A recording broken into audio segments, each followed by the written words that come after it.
Assalamualaikum warahmatullahi wabarakatuh. Semoga sehat selalu. Hari ini Ibu akan membahas materi selanjutnya, yaitu tentang organ reproduksi pada manusia. Organ reproduksi pada manusia terdiri dari organ reproduksi pada laki-laki dan organ reproduksi pada perempuan. Bismillah, mari kita mulai. Organ reproduksi pada laki-laki. Organ reproduksi atau alat kelamin laki-laki dapat dibedakan menjadi alat kelamin luar dan alat kelamin dalam. Alat kelamin luar adalah alat kelamin yang terletak pada bagian luar tubuh dan dapat diamati secara langsung. Terdiri dari penis dan skrotum. Penis adalah bagian luar organ reproduksi laki-laki yang berfungsi sebagai saluran kencing atau urin dan saluran sperma. Penis terbentuk dari otot dan tidak mengandung tulang. Pada ujung penis terdapat struktur seperti lipatan kulit yang disebut kulup atau prepuce. Kulup inilah yang dipotong saat seseorang dikhitan. Selanjutnya, skrotum, bagian seperti kantung yang di dalamnya terdapat dua buah atau sepasang testis atau buah zakar yang berbentuk bulat telur, berfungsi menjaga suhu testis agar sesuai untuk produksi sperma. Alat kelamin dalam merupakan alat kelamin yang terletak pada bagian dalam tubuh dan tidak dapat diamati secara langsung. Alat kelamin dalam terdiri dari testis, saluran sperma, uretra, dan kelenjar reproduksi. Testis, bagian yang bentuknya bulat telur yang tersimpan dalam skrotum, berfungsi untuk memproduksi sperma dan hormon testosteron. Sperma merupakan sel tunggal yang mempunyai ekor dan kepala yang merupakan sel kelamin bagi laki-laki. Sedangkan hormon testosteron adalah senyawa yang dapat merangsang perubahan fisik pada anak laki-laki, yaitu membesarnya jakun dan tumbuhnya rambut pada tempat-tempat tertentu, misalnya kumis. Pada masa inilah dinamakan masa pubertas, yaitu masa ketika seorang anak mengalami pematangan fungsi seksual yang disertai perubahan fisik dan fisikis. Masa pubertas berkisar antara 13 atau 14 tahun. Epididymis merupakan saluran sperma yang keluar dari testis yang berbentuk seperti tanda koma dengan ukuran kurang lebih 4 cm. Berfungsi sebagai tempat penyimpanan sperma sementara. Vas deferens, saluran panjang yang mengarah ke atas dan merupakan lanjutan dari epididymis. Berfungsi menghubungkan epididymis dan uretra, juga berfungsi sebagai saluran sperma menuju uretra. Uretra, saluran yang terdapat dalam penis, merupakan akhir dari saluran reproduksi, berfungsi sebagai saluran keluarnya sperma dan urin. Proses keluarnya sperma ini dikenal dengan istilah ejakulasi. Selanjutnya, kelenjar reproduksi berfungsi untuk memproduksi getah atau cairan yang nantinya bercampur dengan sel sperma menjadi air mani atau semen. Kelenjar reproduksi pada laki-laki terdiri dari kelenjar vesicula seminalis, bagian yang berbentuk seperti kantung kecil berukuran kurang lebih 5 cm, yang terletak di belakang kantung kemih. Berfungsi menghasilkan zat-zat yang diperlukan untuk perkembangan sperma, seperti zat yang bersifat basa atau alkali, fruktosa atau gula monosakarida, hormon prostaglandin, dan protein pembekuan. Kelenjar prostat, bagian yang terletak di bawah kantung kemih, berfungsi menghasilkan cairan yang bersifat asam, yaitu menghasilkan cairan keputih-putihan, sedikit asam dengan pH 6,5 dan mengandung beberapa zat yaitu asam sitrat yang digunakan untuk menghasilkan energi berupa ATP, beberapa enzim yaitu pepsinogen, lisozim, dan amilase. Seminal plasmin yang berfungsi sebagai antibiotik untuk membunuh bakteri dalam saluran reproduksi. Kelenjar Kaufer atau kelenjar bulbouretra menghasilkan lendir dan cairan yang bersifat basa, berfungsi melindungi sperma dengan cara menetralkan urin yang memiliki pH asam yang tersisa dalam uretra serta melapisi uretra sehingga mengurangi sperma yang rusak selama ejakulasi. Sperma yang dihasilkan testis akan bercampur dengan getah-getah yang dihasilkan oleh kelenjar-kelenjar reproduksi, sehingga terbentuk suatu suspensi atau campuran antara zat cair dan zat padat, yang disebut semen atau air mani. Semen inilah yang dikeluarkan melalui uretra. Pada umumnya, volume semen yang dikeluarkan sebesar 2,5 sampai 5 ml. Tiap 1 ml terkandung 50 sampai 150 juta sel sperma. Dari jutaan sel sperma tersebut, nantinya hanya 1 sel sperma yang akan berhasil membuahi sel telur atau ovum. Itulah organ reproduksi pada laki-laki. Semoga paham.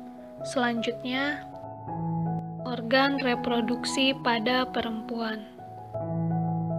Organ reproduksi pada perempuan tentu berbeda dengan organ reproduksi pada laki-laki. Namun demikian, organ reproduksi atau alat kelamin perempuan dapat dibedakan menjadi alat kelamin luar dan alat kelamin dalam. Alat kelamin luar terletak di luar, yaitu vulva, labium, dan saluran kelamin. Vulva yaitu suatu celah paling luar dari alat kelamin wanita atau perempuan yang dibatasi oleh sepasang bibir bagian kanan dan kiri. Kedua bibir ini disebut dengan labium. Ke dalam vulva bermuara 2 saluran, yaitu saluran urin dan saluran kelamin atau vagina. Alat kelamin dalam. Alat kelamin dalam perempuan terdiri atas ovarium, saluran kelamin, dan vagina.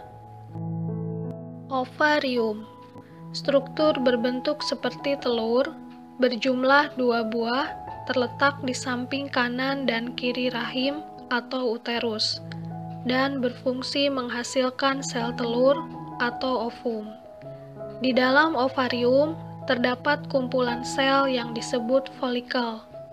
Di dalam folikel, inilah sel telur atau ovum berkembang.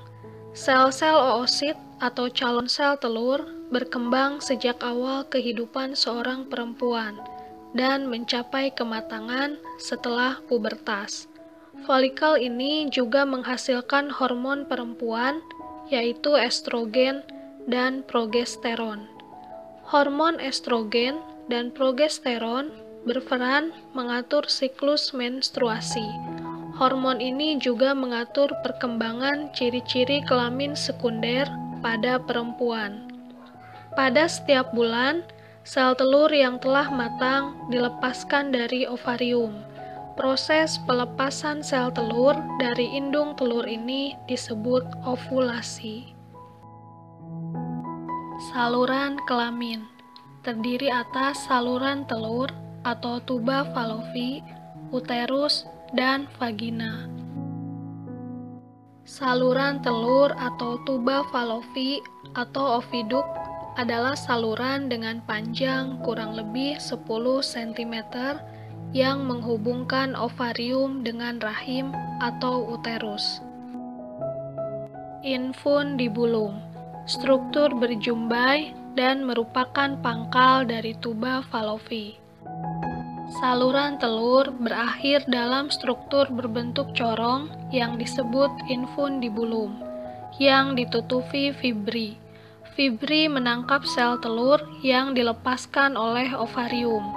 Fungsi saluran telur membawa sel telur dari infundibulum ke rahim. Pada saluran telur inilah terjadi fertilisasi atau pembuahan.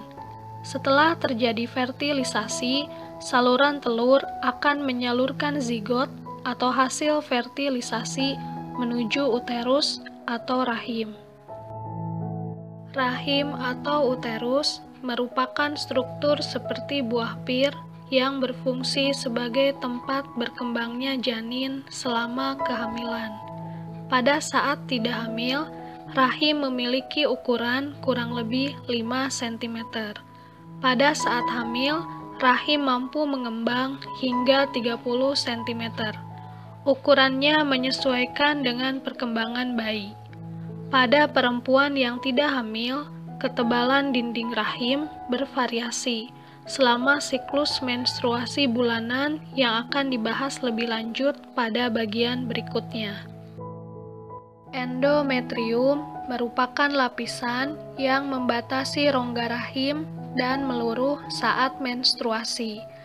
Dinding rahim atau endometrium memiliki peranan dalam pembentukan plasenta.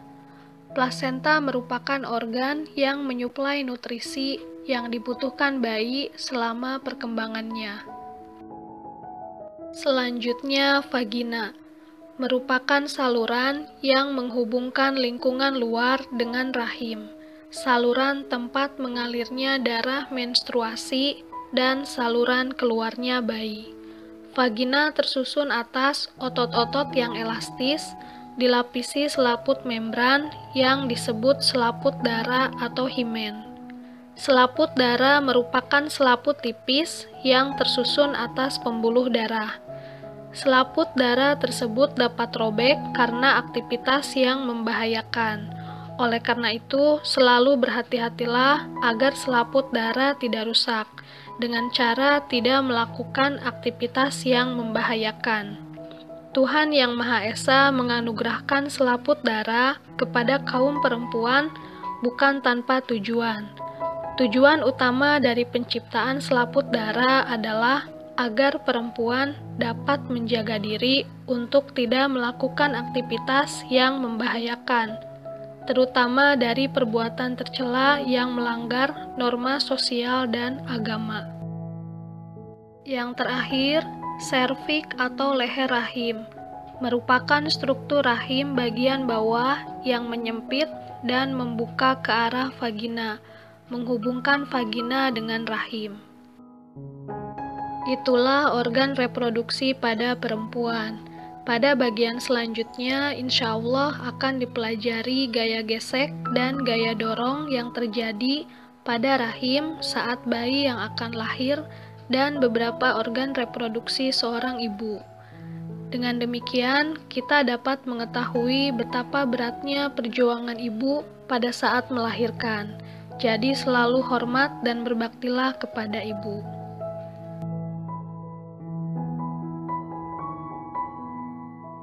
Maha besar Tuhan Yang Maha Esa, tujuan kita mempelajari tentang sistem reproduksi pada manusia, salah satu yang terpenting adalah supaya kita mensyukuri anugerah Tuhan bahwa manusia diciptakan berpasang-pasangan, sehingga sangat penting bagi kita untuk menjaga sistem reproduksi yang Tuhan anugerahkan untuk tidak melewati norma yang telah ditetapkan.